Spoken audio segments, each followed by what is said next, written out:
Welcome back. In this lesson, we're going to be learning about formal speech. Now, you're probably already familiar with formal speech, but here's a review, starting off with the 니다 form.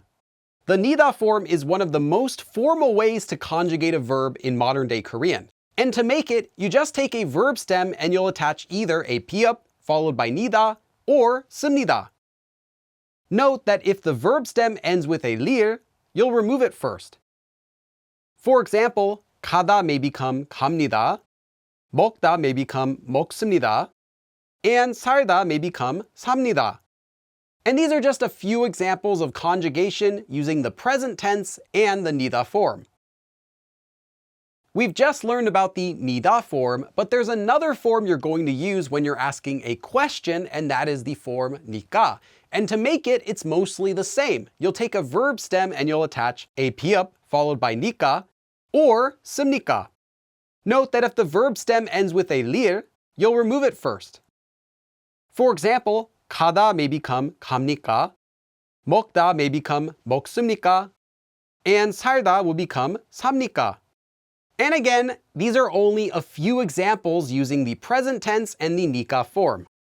Note that these endings are also a part of 존댓말, polite speech, along with the 요 form. And these are formal speech, which shows more respect toward the person you're speaking to. And for a note, this 니다 or 니까 form shows more respect than the 요 form. So both the 니다 and 니까 form can be used when you want to speak more formally. But what does that mean, formal speech? Well, when you're speaking formally, it can also sound kind of like you're speaking officially. And by doing that, it sounds more respectful toward whoever you're using it.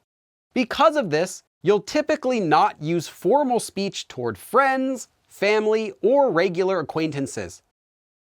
Note that some common phrases also use formal speech, such as these ones. 감사합니다 for thank you, 만나서 반갑습니다 for nice to meet you, 잘 먹겠습니다 and 잘 먹었습니다 when you say thank you for the meal, and 생일 축하합니다 for happy birthday. So then, when are you supposed to use formal speech? Well, first I want to talk about a common misconception that I've heard. There's a common misconception that formal speech is only used in the most formal situations, but this is actually not true. You can use formal speech whenever you want to give your speech a strong, respectful feel.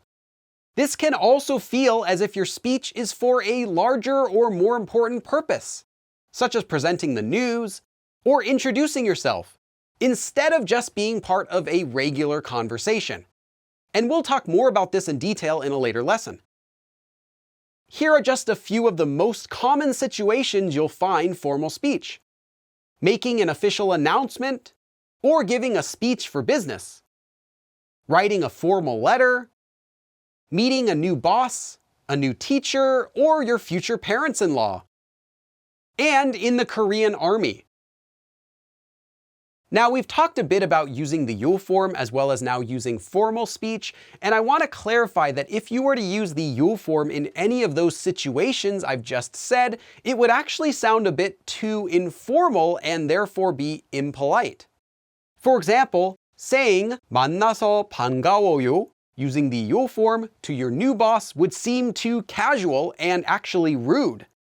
In addition, saying 감사해요 for thank you could also be considered too casual in the same situation. While the regular 요 form can be used towards strangers, using formal speech instead shows extra respect and sounds even more polite. So I just want to clarify that the 요 form isn't always going to be the most appropriate form. We've seen this a little bit already with the 요 form, but the honorific speech suffix 으시다 can also be used with formal speech to make it sound even more respectful and more polite. Note that honorific speech would only be used when talking about someone else who you want to show more respect toward. So to summarize, the 으시다 suffix can be used together with the 니다 and 니까 endings. For example, this next sentence uses formal speech. But instead of asking this to your boss, 프로젝트 파일을 받았습니까? Did you receive the project files? Instead, Using honorific speech, you could ask, 프로젝트 파일을 받으셨습니까? Did you receive the project files? This sounds not only formal toward your boss, but also extra respectful by using honorific speech on the verb which is about your boss. And again, we'll cover honorific speech in detail in a later lesson. So before we go on to some final notes, try to take this quick quiz. You can pause the video here and then resume it when you're ready. Here are the answers. First, false. The 니다 and 니까 endings are considered to be formal speech and are part of 존댓말. Next, formal speech shows more respect toward the person you're speaking to. And here are the conjugations for these sentences using formal speech. 더 없어요 becomes 더 없습니다. 저도 피자를 좋아해요 becomes 저도 피자를 좋아합니다. 준비하셨어요 becomes 준비하셨습니까? 혹시 아세요 becomes 혹시 아십니까? And 한국에서 얼마나 사셨어요? becomes 한국에서 얼마나 사셨습니까? For a few notes. To review, formal speech shows more respect toward the person you're speaking to. And honorific speech shows more respect toward the person you're speaking about. So while they both show more respect, both formal speech and honorific speech can be used together.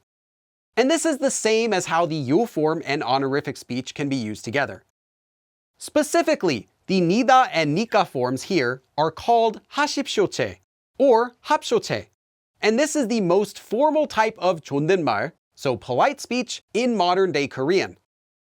So in this lesson, we had a brief introduction into formal speech, and in the next lesson, we're going to go more in depth into how you can use that. So thanks for watching, and I'll see you again in the next lesson. 그럼 다음에 또 봐.